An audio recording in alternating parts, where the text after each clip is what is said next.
ہیں۔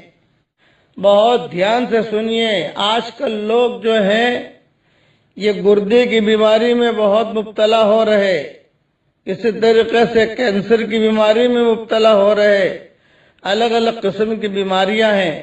اللہ تعالی ہم سب کی پوری حفاظت فرمائے، ساری مخلوق کی اللہ تعالی حفاظت کرے۔ لیکن کچھ نصیحت اور کوئی جو ہے یعنی چیز ملی ہے کتابوں میں سے، میں عرض کر رہا ہوں، بہت دھیان سے سنیے۔ نمبر 1، جو بھی آپ علاج کر رہے ہو ڈاکٹری، وہ علاج تو اپنے اعتبار سے کرتے رہیے، وہ علاج نہ چھوڑیں۔ لیکن ایک بات، جس طریقے سے میں کہوں اس طریقے سے آپ اگر عمل کریں تو اللہ کی ذات سے امید ہے کہ سامنے والے کو اللہ تعالی شفا دے گا۔ اور کئی لوگوں کو ہم نے بتایا اور ان کی طرف سے شفا ہونے کی خبریں آئی ہیں۔ نمبر 1، 11 مرتبہ درود شریف پڑھ لیجئے، جو درود آپ کو یاد ہو۔ نمبر 2، 41 مرتبہ سورہ فاتحہ پڑھیے۔ اعوذ باللہ من الشیطان الرجیم، بسم اللہ الرحمن الرحیم سے شروع کیجئے۔ 1 مرتبہ یہ پڑھ لینا کافی ہے۔ پھر 41 مرتبہ سورہ فاتحہ، پھر 41 مرتبہ لا الہ الا انت سبحانک انی کنت من الظالمین، پھر 3 مرتبہ سورہ اخلاص، 3 مرتبہ سورہ فلق، 3 مرتبہ سورہ ناس، اس کے بعد 11 مرتبہ درود شریف۔ اتنا پڑھنا ہے۔ پڑھ کر بیمار پر بھی دم کر دیجئے، جو کینسر کا مریض ہو یا گردے کا مریض ہو اس پر دم کیجئے، اور پانی پر بھی دم کر دیجئے، اور یہ پانی پلاتے رہیے اسے۔ دوا پر دم کر دیجئے، یہ دوا پلاتے رہیے۔ اللہ کے فضل و کرم سے کئی لوگوں کو بتایا، کئی لوگوں کی شفا کی خبریں آئی ہیں۔ سورہ فاتحہ میں شفا، یہ تو حدیث شریف میں ہے الحمدللہ۔ لا الہ الا انت سبحانک انی کنت من الظالمین، یہ غموں سے نجات کا نسخہ ہے، قرآن شریف میں ہے۔ اور دوسری بھی کئی چیزیں، خالی تعداد جو ہے یہ حدیثوں میں نہیں آتی، یہ علماء نے لکھی ہے۔ 41 مرتبہ سورہ فاتحہ، 41 مرتبہ لا الہ الا انت سبحانک انی کنت من الظالمین۔ اور یہ چیزیں میں نے کئی لوگوں کو بتائی اور کئی علماء نے لکھی بھی ہیں، اس سے جو ہے بہت لوگوں کو فائدہ ہوا۔ آپ اپنا علاج جاری رکھیے، اور جب جو حکیم علاج ہو، ڈاکٹری علاج ہو، لیکن ساتھ میں یہ روحانی علاج بھی کر دیجئے۔ بڑے برتن میں پانی بھر لیجئے، اس پر بھی دم کر دیجئے، تو پانی کئی دنوں تک چلے گا۔ بس اس میں ایک بات کا خیال رکھنا ہے کہ اس پانی میں دوسرا پانی نہیں ملانا۔ جیسے یہ کہتے ہیں کہ پانی میں پانی ملاتے جاؤ، پانی میں پانی ملاتے جاؤ، اس میں علماء نے لکھا ہے کہ نہیں، وہی پانی جو دم کیا ہوا ہو وہی ہونا چاہیے۔ پھر دوسری مرتبہ پڑھ لیجئے۔ اب پڑھنے کے اندر ایک بات کا خیال رکھیے کہ عام طور سے لوگوں میں سستی ہوتی ہے۔ کسی مولوی صاحب کو بلا لیا، مؤذن صاحب کو بلا لیا، اس نے پڑھ لیا۔ بھئی جسے تکلیف ہوتی ہے، جسے درد ہوتا ہے، وہ آدمی اس کا زیادہ خیال رکھتا ہے۔ اس کے لیے اپنے بیٹے سے پڑھوائیے، بیوی سے پڑھوائیے، اپنے شوہر سے پڑھوائیے، اپنے بھائی سے پڑھوائیے۔ جتنا قریبی رشتہ دار ہوگا وہ دھیان سے پڑھے گا، اور وہ 41 کا عدد بھی پورا کرے گا۔ ورنہ بعض لوگ جو ہے وہ جلدی میں 35 مرتبہ پڑھ لیا، 33 مرتبہ پڑھ لیا، 30 مرتبہ پڑھ لیا، اور جانا ہے جلدی پڑھ کے دم کر کے روانہ ہو گئے۔ ایسا نہیں ہونا چاہیے۔ 41 کا عدد دھیان کے ساتھ پڑھیے، اور پھر دیکھیے اللہ کی ذات سے امید ہے کہ اللہ تعالیٰ انہیں شفا دے گا۔ بہت لوگوں کو الحمدللہ شفا ہوئی ہے، تب جا کر میں سبق دے رہا ہوں۔ جو بھی بیمار ہوں اللہ تعالیٰ انہیں شفا کاملہ، عاجلہ دائم و مستمر عطا فرمائے۔ چاہے کینسر کا مریض ہو یا گردے کا مریض ہو. اور پھر ہمیں اور یہ بھی یاد رکھنا کہ اللہ تعالی کی ذات سے امید بھی رکھیے، دعا بھی مانگتے رہیے، خیر خیرات بھی کرتے رہیے. دعا کرتا ہوں کہ اللہ تعالیٰ سب کو شفائے کاملہ عاجلہ آجلہ دائمہ مستمرہ عطا فرمائے. چلیے میرے ساتھ ایک مرتبہ پڑھ لیجئے، سبحان اللہ والحمد للہ ولا الہ الا اللہ واللہ اکبر ولا حول ولا قوت الا باللہ العلی العظیم. بہت نیکیاں مل گئیں. جس نے پڑھا اللہ تعالیٰ نے اسے بہت نیکیاں دے دی. اللہ تعالیٰ ہم سب کو قبول فرمائے، آمین آمین. تو ہمارے ملک میں اگر برادران وطن کوئی بیمار ہو تو ان کو بھی یہ پانی آپ دے سکتے ہیں، کوئی حرج نہیں ہے. کبھی کبھار کوئی آپ کا پڑوسی ہے لیکن ہندو ہے، یا کوئی نصرانی ہے یا یہودی ہے لیکن اسے کینسر کی تکلیف ہے، یا اسے گردے کی تکلیف ہے یا ذیابیطس کی تکلیف ہے، آپ کے پاس پانی پڑا ہوا ہے، آپ اسے ضرور دے سکتے ہیں کہ وہ بھی اللہ کی مخلوق ہے، وہ بھی اللہ کا بندہ ہے. حدیث شریف میں آتا ہے کہ ساری مخلوق یہ اللہ کا کنبہ ہے، اس کا خاص خیال رکھنا. اور نحمده ونصلي على رسوله الكريم اما بعد. میں آپ کو اس سبق میں ایک خصوصی اور بہت اہم ہدیہ دے رہا ہوں جو علماء صالحین نے لکھا ہے، اور آج تک میں نے جس کو بھی بتایا اور اسے فائدہ نہ ہوا ہو، ایسا نہیں ہوا ہے. الحمدللہ یہ میری طرف سے ہدیہ ہے. لیکن ایک بات ذہن میں رکھنا کہ یہ حدیثوں میں نہیں ہے، تجارب الصالحین ہے. اب دھیان سے سنیے. جو لڑکیاں شادی کا ارادہ کرتی ہوں اور رشتے نہ آتے ہوں، یا جو مرد شادی کا ارادہ کرتے ہوں رشتے نہ آتے ہوں، یا کاروباری لائن میں پریشان ہو، یا بیماری کی لائن میں پریشان ہو، یا گنڈوں اور ساحروں جادوگروں کی لائن میں پریشان ہو، کوئی بھی بیماری یا پریشانی ظاہری یا باطنی ہو، اس کے لیے علماء نے لکھا ہے یا لطیف والا عمل. اب یا لطیف والا عمل کیسے کرنا ہے وہ دھیان سے سن لیجئے.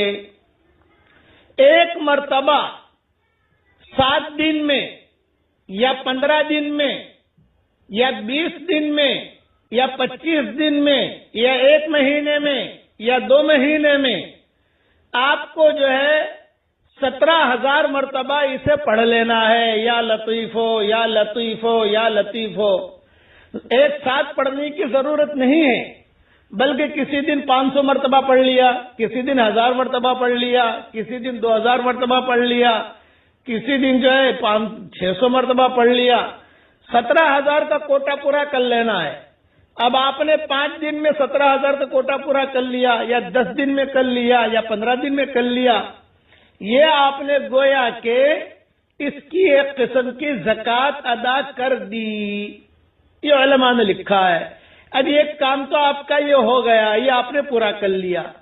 اب روزانہ 133 مرتبہ یا لطیفو پڑھنا ہے، لیکن اس میں ایک شرط ہے کہ 133 سے نیچے نہیں ہونا چاہیے. 132, 131, 130, 129, 128 یہ نہیں.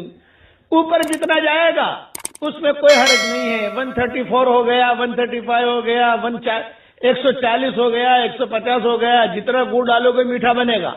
اوپر جائے حرج نہیں ہے، وہ پڑھنا ہے اور پڑھ کر اللہ تعالیٰ سے اپنی حاجت مانگنی ہے. یہ بہت علماء حقہ نے لکھا ہے. الحمدللہ میں نے میری کتاب بکھرے موتی میں بھی لکھا ہے، جلد 2 میں یا جلد 100 میں. الحمدللہ جس نے بھی کیا اس کو بہت فائدہ ہوا، لیکن بشرط اس میں یہ ہے کہ حدیث کہہ کر یہ چیز آگے نہ بڑھائی جائے. یہ میری طرف سے آپ کو ہدیہ ہے، اس کو اس طریقے سے پڑھتے رہے، بس آگے پیچھے درود شریف پڑھ لیں جو درود آپ کو یاد ہو۔ اچھا یہ ہے میں جو درود پڑھا رہا ہوں آپ کو، یہ درود پڑھ لیجئے 3 مرتبہ آگے 3 مرتبہ پیچھے۔ اب یہ درود یاد کر لیجئے، میں پڑھا رہا ہوں آپ کو، اللہم صلی علی سیدنا محمد وعلی آل سیدنا محمد عدد خلقک ورضا نفسک وزینت عرشک ومداد کلماتک۔ 3 مرتبہ یا لطیفہ پڑھنے سے پہلے پڑھ لیا، 3 مرتبہ یا لطیفہ پڑھنے کے بعد پڑھ لیا یہ درود شریف۔ یہ درود شریف جو ہے اس میں وزن کافی زیادہ ہے، یعنی کافی مقدار میں حضور صلی اللہ علیہ وسلم پر اللہ کی رحمتیں پہنچتی ہے۔ اور اپنا یا لطیفہ کا عمل میں نے آپ کو دے دیا، بس یہ یا لطیفہ کا عمل کی آپ کو بھی اجازت ہے، جہاں دوسرے جو سنے ان کو بھی اجازت ہے، آگے بڑھانے کی بھی اجازت ہے، ساری اجازت ہے۔ یہ جتنی بھی چیزیں ہم دیتے ہیں وہ کوئی یہ نہیں کہ خالق آپ کے لیے میرے لیے، نہ، یہ اللہ کی طرف سے چیزیں آتی ہیں، یہ پوری امت کے لیے اجازت ہے۔ اس لیے اس کو دیکھ لیجئے، اور اپنے اللہ تعالیٰ سے میں دعا کرتا ہوں کہ اللہ تعالیٰ جو پریشان حال ہو ان کی پریشانیوں کو دور فرما۔ جو لڑکیاں شادی کے لائق ہیں، غیر شادی شدہ ہوں، بہترین جوڑوں کا ان کے لیے انتظام فرما۔ جو بھی اولاد ہو نیک صالح اولاد اسے نصیب فرما۔ جن کے اولاد تو ہے مگر نافرمان ہیں، ان کے نافرمان اولاد کو فرما بردار بنا دے، اور اللہ ہم سب کو تیرے دین پر چلنے کی عافیت میں توفیق عطا فرما۔ آمین آمین۔ والسلام علیکم ورحمۃ اللہ وبرکاتہ، وآخر دعوانا ان الحمد للہ رب العالمین۔ آپ ہماری چینل کو سبسکرائب ضرور کریں، لائک کریں، کامنٹ کریں، شیئر کریں۔ بہت آسان ہے، پڑھنا پڑھانا، بیان کرنا، گشت کرنا، یہ چیزیں آسان ہیں، لیکن اپنے دل کو صاف رکھنا یہ بہت مشکل ہے۔ گھر جا کر اسے سوچنا میں نے کیا کہا ہے۔ جب تنہائی میں آپ جاؤ نا گھر، بالکل ذہن فارغ ہو، تو سوچنا کہ مولوی صاحب نے کیا بات کہہ دی اب یہ۔ ہمارے سارے دین کے جتنے معاملات ہیں وہ آسان ہیں، کوئی مشکل نہیں ہے۔ مسجد بنانا بھی آسان ہے۔ پیدل جماعت میں زیادہ سے زیادہ آدمی سال لگائے گا، کتنا لگائے گا؟ 3 چلے لگاتے ہیں، 7 چلے لگاتے ہیں، پڑوس میں 7 چلے لگاتے ہیں۔ لیکن دل صاف رکھنا یہ بہت مشکل ہے۔ اس لیے اللہ کا جو معاملہ ہوتا ہے وہ دل کی صفائی کے ساتھ ہوتا ہے۔ اِعْلَمِ اللَّهُ فِي قُلُوبِكُمْ خَيْرًا يُؤْتِكُمْ خَيْرًا، تمہارے دلوں میں خیر ہوگی تو ہم تم کو خیر دیں گے۔ بیوی بھی سوئی ہوئی ہے، شوہر بھی سویا ہوا ہے، اور دونوں کے دلوں کے اندر کچرا بھرا ہوا ہے، کہاں سے اللہ کی مدد آئے گی؟ کہ صاحب ہم مسجد میں نماز بھی پڑھ رہے ہیں اور ہمارے دل جو ہے تحسبهم جميعا وقلوبهم شتى، یہ قرآن میں ہے، تحسبهم جميعا وقلوبهم شتى۔ ان کو سب کو دیکھیں گے آپ کے بالکل جو ہے ایسے اچھے طریقے سے بیٹھے ہوئے ہیں، نماز پڑھ رہے ہیں، سب پڑھ رہے ہیں، لیکن دلوں کے اندر اختلاف ہے، کس کے دل میں کیا، کس کے دل میں کیا، کس کے دل میں کیا۔ تو اللہ کا جو معاملہ ہوتا ہے وہ دل کے ساتھ ہوتا ہے۔ اسی لیے حدیث شریف میں آتا ہے کہ اللہ تعالیٰ تمہاری صورتوں کو نہیں دیکھتا، کہ تمہارے مال کو بھی نہیں دیکھتا کتنا مال ہے، لیکن ڈائریکٹ اللہ کی نگاہ انسان کے دل پر جاتی ہے۔ دل میں اگر گند بھری ہوئی ہے تو کوئی عبادت قبول نہیں ہوگی، اور دل صاف ہے تو عبادت بھی قبول ہوگی، دعا بھی قبول ہوگی۔ عشاء کی نماز ہم نے پڑھی اور دل کے اندر کچرا بھرا ہوا ہے، کسی کے بارے میں حسد ہے، کسی کے بارے میں بدگمانی ہے، کسی کے بارے میں کیا ہے، کسی کے بارے میں کیا ہے، تو کیا کہتے ہیں کہ نیکیاں مل جائیں گی. فرشتہ کیا لکھے گا کہ اس نے عشاء کی نماز پڑھ لی, فرض ادا ہو گیا, لیکن اس نماز پر جو نتیجہ نکلتا ہے وہ نہیں نکلے گا, وہ نہیں نکلے گا. اس لیے اس وقت میں یہ بنیادی چیز ہے کہ آدمی اپنے دل پر بھی محنت کرے. ظاہری نماز ہماری اچھی ہو, ہم فکر کرتے نہیں کرتے, رکوع برابر ہو, سجدہ برابر ہو, کپڑے ذرا پاک صاف ہوں, خوشبو ہو, خوش و خضو کے ساتھ نماز پڑھیں. اس سے زیادہ ضروری ہے کہ آدمی کا دل جو ہے صاف ہونا چاہیے. جس کے دل صاف ہوتے ہیں اس کو ہوائیں بھی سلام کرتی ہیں, اور جس کے دل میں کچرا ہوتا ہے تو خیر آ کر بھی چلی جاتی ہے. دروازے پر آئے گی خیر, لیکن دیکھے گا کہ ہاں ان کے دل کے اندر کچرا ہے تو خیر نکل جائے گی. کسی زمانے میں افغانستان میں حالات آئے تھے, آج سے 600-700 سال پہلے کا ایک قصہ ہے. زلزلے آئے. عام طور سے جہاں پہاڑ ہوتے ہیں وہاں زلزلے نہیں آتے, عام طور سے یہ اللہ کا نظام ہے کہ وہاں زلزلے کم آتے ہیں. جہاں پہاڑ زیادہ ہوں قریب وہاں زلزلے کم آتے ہیں. وہ پہاڑ جو ہے وہ زمین کو ہلنے سے وہ روک دیتے ہیں. تو وہاں پہاڑ بہت ہے, لیکن کچھ وہ حالات آئے ان پر 700 سال پہلے. کو لاوا پھٹا, آگ نکلی, اس میں پھر زلزلہ بھی آیا, کئی لوگ دائیں بائیں ہو گئے. تو ایک عورت اپنے چھوٹے بچوں کو لے کر وہاں سے پیدل تاشقند پہنچی. یہ سب بارڈریں ملی ہوئی ہیں, تاجکستان, ازبکستان, تاشقند, سمرقند, بخارا, ترمیز, نسائی, امام نسائی جہاں کے تھے, یہ ساری بارڈریں جو ہیں ملتی ہیں. وہ بچ گئی ایک عورت اپنے بچوں کو لے کر. اس کا شوہر انتقال ہو گیا, اس کے ماں باپ مر گئے, بھائی بہن مر گئے. ابھی جان بچا کر اللہ حفاظت فرمائے. اس کو کہتے ہیں بوائق دہر, زمانے کا الٹ پھیر, کہ بیٹھا آدمی ہے اور اچانک جو حال آ گیا. اللہ حفاظت فرمایا. اس لیے حدیث میں دعا منگوائی کہ اللہم انی اعوذ بک من شر بوائق الدہر, اے اللہ زمانے کے الٹ پھیر سے تو میری حفاظت فرمانا. حدیثوں میں یہ دعائیں آتی ہیں. میں نے میری کتاب اللہ کی پناہ میں یہ دعا بہت اہتمام سے لکھی ہے, اور شاید میں نے اس کے بارے میں سبق بھی دیا ہوگا, یاد نہیں ہے ابھی مجھے. جیسے ہمارے واٹس ایپ پر سبق آتے ہیں اس میں میں نے کسی جگہ پڑھوایا ہے لوگوں کو. تو یہ عورت چلتے چلتے اپنے جان بچا کر, بچوں کی جان بچا کر, میں کس پر سنا رہا ہوں یہ قصہ, دل کی صفائی. میرے والد صاحب رحمۃ اللہ علیہ فرماتے تھے کہ ایک مشرک ہے, اگر اس کا بھی دل صاف ہوگا نا تو سب سے پہلے اللہ اس کو ہدایت دے دے گا.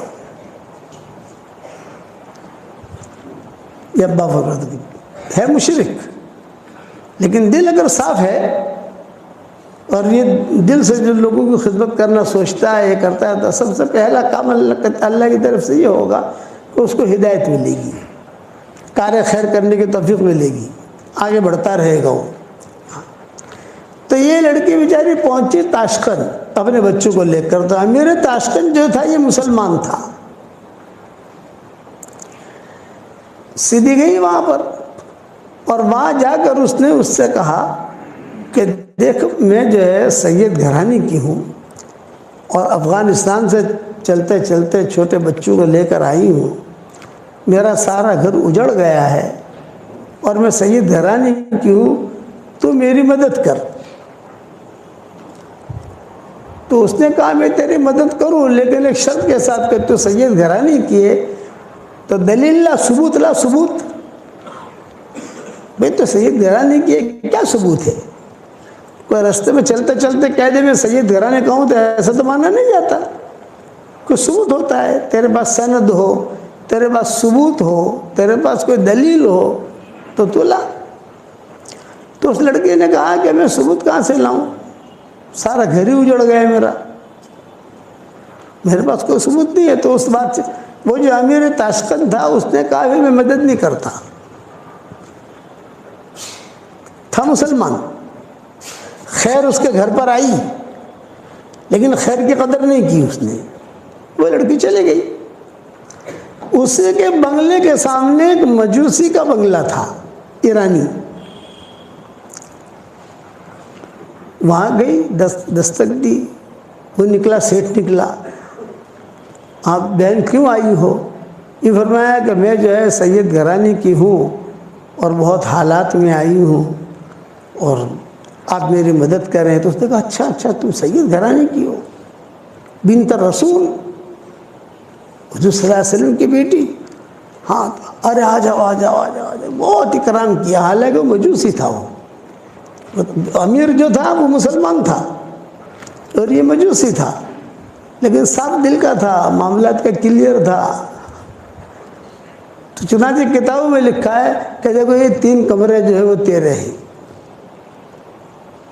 تیری بچوں کے، تو آرام سے رہے جب تک تو زندہ رہے اور تیرے بچے زندہ رہے، تب تک تو رہے یہاں پر، میری طرف سے اجازت ہے، کھانا پینا سب تجھے مل جائے گا، فکر مت کرنا۔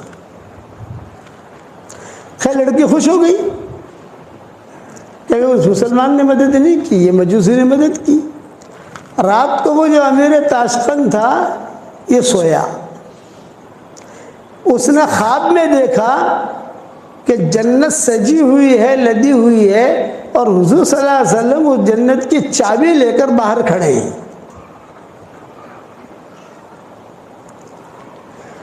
تو یہ امیر تاشقند جو مسلمان تھے گئے، کہا السلام علیکم یا رسول اللہ۔ آپ نے کہا وعلیکم السلام۔ تو یہ چابی کس کی ہے جنت کی؟ تو آپ نے کہا مومن کی ہے، مومن کی۔ تو اس نے کہا میں بھی مومن ہوں۔ تو آپ نے کہا اچھا تو مومن ہے، دلیل لا، ثبوت لا، ثبوت، سند، کیا دلیل ہے کہ تو مومن ہے؟ جب آپ نے اتنا جملہ کہا خواب میں کہ تم دلیل لا، ثبوت لا، سند لا، وہ سمجھ گیا۔ پھر حضور صلی اللہ علیہ وسلم نے ڈانٹا اس کو خواب میں، میری بیٹی تیرے پاس آئی تھی اور کہا میں سید گھرانے کی ہوں، اور تو نے دلیل مانگی، ثبوت مانگا، سند مانگی، اور تو نے اس کی مدد نہیں کی، تو میں تجھے چابی کیسے دوں؟ تو مومن ہے، دلیل لا۔ خیر وہ حضور نے جب ڈانٹا تو وہ گھبرا کر کھڑا ہو گیا، خواب اس کا پورا ہو گیا۔ اسے پتا تھا کہ یہ لڑکی گئی ہے مجوسی کے یہاں، سیدھا گیا یہ مجوسی کے یہاں اور کہا انا الملک، میں بادشاہ ہوں، یعنی یہاں کا امیر تو میں ہوں۔ وہ لڑکی جو تمہارے پاس آئی ہے وہاں یہی بات کہی، یعنی ہماری سنائی نہیں، وہ تو بڑا آدمی ہے۔ تو ساتھیوں نے کہا جو تم نے بات کہی ہے وہی بات تقی صاحب نے فلاں جگہ کہی۔ ایک چیز دیکھی میں نے وہاں کہ دل بہت صاف، اس لیے میرا یہ جملہ گھر جا کر بھی تھوڑا سا سوچنا کہ مولوی صاحب نے کیا کہا۔ یہ ہر کام آسان ہے، دل کو صاف رکھنا مشکل ہے، اور اللہ کی جو مدد آتی ہے وہ دل کی صفائی کے ساتھ آتی ہے۔ انما یتقبل اللہ من المتقین، دل صاف ہوگا تو خیریں سلام کریں گی آپ کو، جیسے مجوسی کو بھی اللہ نے ہدایت دے دی، دل صاف تھا اس کا، ہدایت مل گئی اس کو۔ اور جو مسلمان تھا بادشاہ اور جس کا تعلق بھی بڑے بڑے لوگوں سے، لیکن دل میں کچرا بھرا ہوا تھا، تو اللہ نے اسے محروم کر دیا۔ پوری سیرت میں آپ کو یہ قصے ملیں گے، پوری سیرت میں۔ تو فیل ابن عمرو الدوسی تھے، ان کا دل بہت صاف تھا، بہت بڑے شاعر تھے، قبیلے بنی دوس۔ حضرت ابو ہریرہ اسی قبیلے کی تھی رضی اللہ تعالیٰ عنہ۔ یہ جب مکہ مکرمہ آئے تو مکہ مکرمہ یہ آئے حضور صلی اللہ علیہ وسلم سے ملنے نہیں آئے تھے، جیسے مشرکین مکہ آتے تھے مکہ مکرمہ عمرے کے لیے آتے تھے، طواف کرتے تھے، شرابیں پیتے تھے، اور آ کر وہاں زمزم کا پانی پیتے تھے، اپنے اعتبار سے دعائیں مانگتے تھے، پھر چلے جاتے تھے، وہ اس اعتبار سے آئے تھے۔ تو فیل ابن عمرو الدوسی تو مشرکین مکہ کو پتہ چلا کہ طفیل آئے ہیں، طفیل آئے ہیں. بہت ہمارے علامہ اقبال کے سب معروف ہیں کہ علامہ اقبال کے اشعار، علامہ اقبال. ویسے یہ طفیل بن عمرو الدوسی تھے. عربوں میں اچھے اچھے اشعار پڑھتے تھے تو لوگ جو ہے وہ جھوم جاتے تھے، بڑے بڑے اچھے اشعار پڑھے، بہت اچھے اشعار پڑھے، اور پڑھو اور پڑھو اور پڑھو. یہ طفیل بن عمرو الدوسی دل کے صاف، دل میں کوئی کچرا نہیں. یہ جب مکہ مکرمہ پہنچے تو مشرکین مکہ نے دیکھا کہ ارے طفیل آئے، طفیل اتنا بڑا آدمی آیا ہے، بہت لبیب. ان کو کہتے تھے طفیل بن عمرو الدوسی کان شاعرا کان لبیبا، یہ ان کا نام تھا. کان شاعرا کان لبیبا، لبیب کا مطلب یہ بہت زیادہ عقل مند. معمولی اشارہ بھی سمجھ لے. تو مشرکین مکہ نے ان کو گھیر لیا اور گھیر کر یوں کہا کہ طفیل تم یہاں مکہ میں آئے ہو، لیکن تمہیں پتہ چلنا چاہیے ایک آدمی ہے جس کا نام محمد احمد ہے، وہ اپنے آپ کو کہتا ہے میں اللہ کا نبی ہوں، تو تم جو ہے اس کی بات مت سننا. اس کی بات میں اتنا جادو ہے کہ تمہارے شہر میں جادو نہیں ہے. تم جو اشعار پڑھتے ہو اشعار میں جادو نہیں ہے، بس اس کی بات تمہارے کان میں نہ پڑے. خوفنی، حدیثوں کو جملہ خوفنی، ڈرایا مجھے، بہت ڈرایا اور میں ڈر بھی گیا. انسان جو ہے یہ تو کمزور ہے نا. کسی چیز کے بارے میں کچھ کہو، یہ کہو بکری کو دیکھنا مت، بکری کو دیکھنا مت، تیری بات تم چلاؤ، تو لوگ یہاں واقع دیکھنا چھوڑ دیں گے اس کو. انسان اثر لیتا ہے، جنات اثر نہیں لیتا. انسان جلد باز ہے، جنات جلد باز نہیں ہے. انسان جھگڑالو ہے، جنات جو جھگڑالو نہیں ہے. اسی لیے قرآن میں کہا وَكَانَ الْإِنسَانُ أَكْثَرَ شَيْءٍ جَدَلًا، انسان جھگڑالو. جنات کے بارے میں اللہ نے نہیں کہا یہ جھگڑالو ہے. وَكَانَ الْإِنسَانُ عَجُولًا، انسان جلد باز ہے. اِذَا مَسَّهُ الشَّرُّ جَزُوعًا وَإِذَا مَسَّهُ الْخَيْرُ مَنُوعًا. یہ انسان کی صفتیں بیان کی ہیں، جناتوں کی صفت بیان نہیں کی. کہ ان کے یہاں جلد بازی نہیں ملے گی، ان کے یہاں جھگڑا نہیں ملے گا.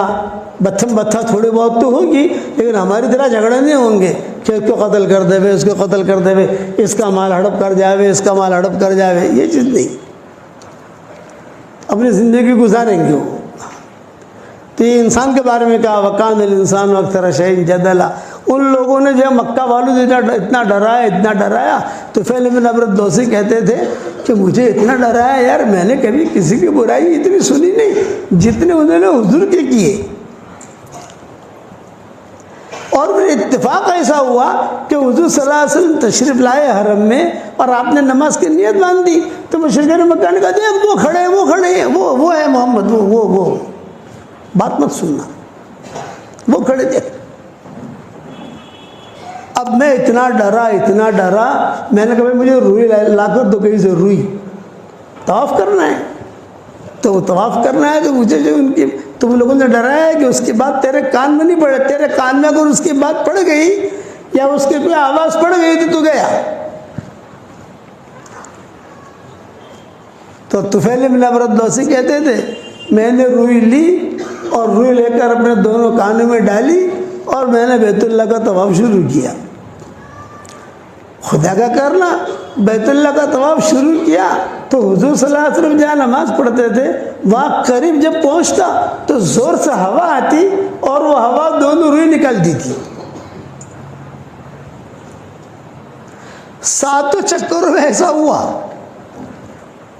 کہ جہاں قریب جاؤں تو دونوں روئی جو ہے وہ ہوا نکال دے، اور حضور کے قریب سے گزروں تو کچھ نہ کچھ سمجھ گئے نا، آواز کان میں پڑ جاوے. اور بھاگ کر جا کر روئی لوں، پھر سے ٹھوسوں یہ کروں، لیکن جہاں حضور کے قریب جاؤں تیز ہوا آوے اور ہوا جو ہے وہ ہوا آ کر فوراً روئی نکل جائے. تو میں نے یہ سوچا، طفیل بن عمرو الدوسی کہتے تھے صاف دل کے آدمی تھے، کچرا نہیں تھا. آج آپ لوگ نیت کرو کہ ہمیں ہمارے دلوں کو صاف رکھنا ہے اور بہت تنہائی میں بیٹھ کر یہ میرا مضمون سوچنا کہ پیدل جماعت میں وقت لگانا بھی آسان ہے اور پیر کے پاس جانا بھی آسان ہے، مرید بننا بھی آسان ہے، مرید بنانا بھی آسان ہے، قرآن پڑھنا بھی آسان ہے، پیدل حج کرنا بھی آسان ہے، زکوٰۃ نکالنا بھی آسان ہے، لیکن دل کو صاف رکھنا یہ کڑا امتحان ہے، بہت سخت امتحان ہے۔ اس لیے ختم اللہ علی قلوبہم وعلی سمعہم وعلی ابصارہم غشاوہ، پہلے دل لائے۔ فی قلوبہم مرض فزادہم اللہ مرضا، دلوں کے اندر بیماریاں تھی تو بیماری کو اللہ نے اور بڑھا دیا۔ تو طفیل ابن عمرو الدوسی کہتے تھے میں نے جب طواف پورا کر لیا تو میرے دل میں یہ بات آئی کہ یار طفیل تو بہت بڑا شاعر ہے، لبیب ہے، سمجھدار ہے، ذرا محمد سے بات تو کرو۔ بیٹھ گئے حضور کے پاس اور حضور صلی اللہ علیہ وسلم سے کہا کہ آپ کون ہیں، کیا چاہتے ہیں آپ کے گھر والے، آپ کے سب رشتہ دار یہ سارے کے سارے آپ کی مخالفت کرتے ہیں۔ آپ نے فرمایا میں کچھ نہیں چاہتا۔ حضور صلی اللہ علیہ وسلم نے قرآن کی آیتیں پڑھنی شروع کی۔ قرآن تو قرآن ہے، قرآن ایسا کلام ہے کہ جس کا دل صاف ہوگا تو ڈائریکٹ دل پر اثر کرے گا، اور جس کے دل میں کچرا ہوگا وہ اس کا دل اثر کرے گا ہی نہیں۔ قرآن کا کوئی اثر نہیں ہوگا اس پر۔ اسی لیے حضور صلی اللہ علیہ وسلم دعا مانگتے تھے کہ اللہم طہر قلبی من النفاق، اے اللہ میرے دل کو تو پاک کر نفاق سے۔ اور نبی منافق ہو سکتا ہے بھائی؟ اسے دعا مانگتے تھے کہ اللہم طہر قلبی من النفاق اللہم انی اسألک قلبا سلیما۔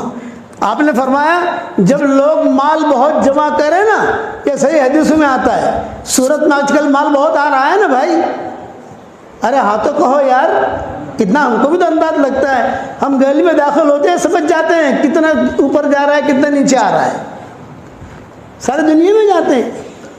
تو جب مال لوگ بہت جمع کریں تو اللہ تعالیٰ سے دل کی صفائی مانگو،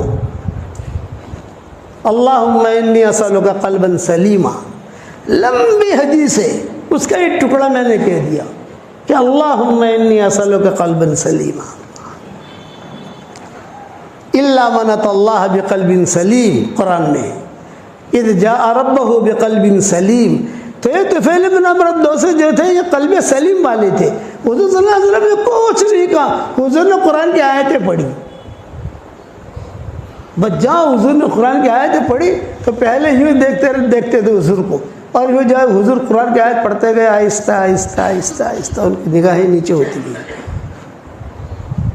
یہ پہلے پاؤں پھیلا کر بیٹھے تھے، بعد میں پاؤں جو ہے سکڑ لیے، قرآن ہے۔ تو پھر حضور صلی اللہ علیہ وسلم سے پوچھا تھا آپ چاہتے کیا؟ میں کہتا ہوں مسلمان ہو جائے، کامیاب ہو جائے گا تو، یہ کہاں چکروں میں پڑھا ہے اس کے، تو مجھے کیا کرنا پڑے گا؟ یہ فرمایا کہ تم کلمہ پڑھ لے، مجھے اللہ کا نبی مان لے، مسلمان ہو گئے۔ وہ وہاں مشرکین مکہ دیکھ رہے تھے، وہ کہہ رہے تھے کہ ارے یار یہ بھی جو ہے نا اس کے باتوں میں آ گیا، یہ باتیں کر رہا ہے، اب ہاتھ ہلنے بند ہو گئے ہیں، پاؤں بھی سکڑنے لگے ہیں، اور آنکھیں بھی نظریں بھی جو ہے نیچے ہونے لگی ہے، مانو نہ مانو یہ مسلمان ہو گیا۔ اچھا یہ معالج بھی تھے، علاج بھی کرتے تھے، جنات وغیرہ کا علاج، جنات ہو جادو ہو، یہ تو شروع سے چلا آ رہا ہے نا، جنات جادو، تو یہ علاج بھی تھے، وہ علاج بھی کرتے تھے۔ تو مشرکین مکہ نے کہا تھا ان کو کہ دیکھو ذرا دماغ ابن ثعلبہ کو بھی کہا تھا، دماغ کو بھی کہا تھا، ان کو بھی کہا تھا کہ دیکھو تم جاؤ تو اس کی بات مت ماننا، ایسا لگ رہا ہے کہ محمد پر جادو ہو گیا ہے، کسی کا نظر لگ گئی ہے، تو ذرا علاج بھی کر دینا۔ تو انہوں نے کہا ٹھیک ہے میں علاج کر لوں گا، بے فکر رہو۔ اب جب حضور صلی اللہ علیہ وسلم گھر میں گئے تھے، پیچھے پیچھے گھر تک چھوڑنے گئے، وہاں ساری ٹولی دیکھ رہی تھی، یہ تو حضور کے ساتھ جا رہے ہیں، اور حضور صلی اللہ علیہ وسلم گھر میں چلے گئے۔ گھر میں جانے سے پہلے انہوں نے کہا طفیل ابن عمرو الدوسی نے کہ حضرت میں میری قوم کا بڑا ہوں، اور ساری قوم جو ہے یہ مجھے اپنا بڑا مانتی ہے۔ ابو ہریرہ جو تھے اسی قبیلے کے تھے، قبیلے بنے دوست کے تھے ابو ہریرہ، بعد میں مسلمان ہوئے ہیں۔ اب طفیل بن عمرو الدوسی کو مارنے والے یہ ابو ہریرہ تھے۔ ارے کیا تو اسلام کی بات کر رہے ہیں یہاں پر ہمارے گاؤں میں آ کر؟ یہ اسی قبیلے کے تھے، طفیل بن عمرو الدوسی کے قبیلے کے ابو ہریرہ۔ تو حضور صلی اللہ علیہ وسلم نے فرمایا کہ ہاں تم تمہارے قوم میں جاؤ اور ان کو اللہ رسول کی طرف دعوت دو، کوئی بات نہیں ہے، تم جاؤ دعوت دینا۔ یہ کہہ کر طفیل بن عمرو الدوسی جو ہے لوٹے تو مشرکین مکہ نے پکڑ لیا۔ ارے طفیل کیا ہوا کیا ہوا؟ یہ فرمایا میں گیا تو تھا ان کے علاج کرنے کے لیے، لیکن انہوں نے میرا علاج کر دیا۔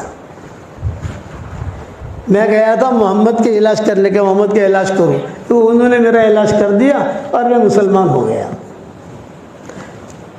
تو مکہ والوں نے کیا کہا؟ کہا ہمارا تمہارا کوئی جوڑ نہیں، کوئی بات نہیں، تمہارا تم سے دوست رکھنے کا مجھے کوئی فائدہ بھی نہیں ہے، یعنی مجھے تمہاری ضرورت بھی نہیں ہے، کوئی مسئلہ نہیں ہے۔ چلتے چلتے انہوں نے ایک بات حضور صلی اللہ علیہ وسلم سے پوچھی تھی، ایک بات فرمایا حضرت میں اپنے قوم کا بڑا تو ہوں، لیکن ایک مسئلہ ہے، وہ مسئلہ یہ ہے کہ میں وہاں جا کر دعوت دوں گا تو یہ لوگ پوچھیں گے کوئی نشانی ہے کہ نہیں، کچھ تو آپ دعا کر دیں کہ اللہ تعالیٰ کوئی نشانی دے دے مجھ کو۔ تو حضور نے دعا کے لیے ہاتھ اٹھائی، اللہم اجعل لہ آیہ، اللہم اجعل لہ آیہ، اے اللہ اس کو نشانی دے دے۔ فرشتوں نے آمین کہی، حضور نے آمین کہی، طفیل بن عمرو الدوسی نے آمین کہی، دعا قبول ہو گئی۔ طفیل بن عمرو الدوسی کہتے ہیں میں مشرکین مکہ میں اعلان کر کے نکلا بھی، میں تو مسلمان ہو گیا ہوں، میں تو جا رہا ہوں، اور کوئی بات نہیں۔